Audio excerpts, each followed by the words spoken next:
সুষ্ঠু নির্বাচন আয়োজনে জাতিসংঘের সহায়তা চেয়েছে জামায়াতে ইসলামী। দলটির আমির ডাক্তার শফিকুর রহমানের সাথে জাতিসংঘের আবাসিক প্রতিনিধির বৈঠক শেষে এই কথা জানান সেক্রেটারি জেনারেল মিয়া গোলাম পরোয়ার। এদিকে দেশে ফিরে ডাক্তার আব্দুল্লাহ মোহাম্মদ তাহের বলেন, ফেব্রুয়ারিতে নির্বাচন নিয়ে শঙ্কা নেই তাদের।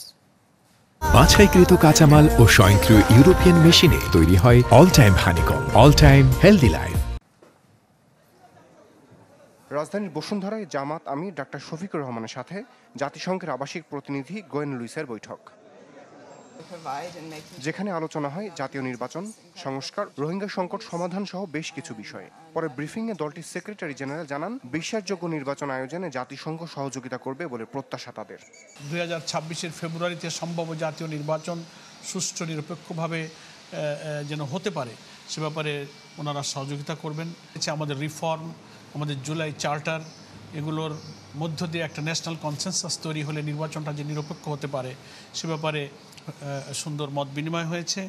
এদিকে যুক্তরাষ্ট্র সফর শেষে দেশে ফিরে বিমানবন্দরে সংবাদ সম্মেলন করেন ডাক্তার আব্দুল্লাহ মোহাম্মদ তাহের। বলেন, ফেব্রুয়ারিতে নির্বাচন নিয়ে শঙ্কা নেই তাদের। ফেব্রুয়ারিতে নির্বাচন হতে হবে, তার আগে অতি অল্প সময়ের ব্যবধানে সংস্কারের ব্যাপারে যে ঐকমত্য হয়েছে সেগুলোকে আইনি ভিত্তি দিয়ে সংস্কারের ভিত্তিতেই নির্বাচন হতে হবে। এটা খুব পরিষ্কার।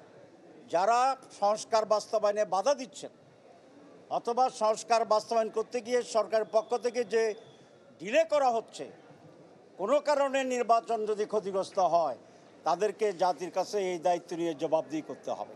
প্রবাসীদের ভোটাধিকার নিশ্চিতে পদক্ষেপ নিতে নির্বাচন কমিশনকে আহ্বান জানান এই জামাত নেতা। রমিজ হুসাইন, চ্যানেল 24, ঢাকা।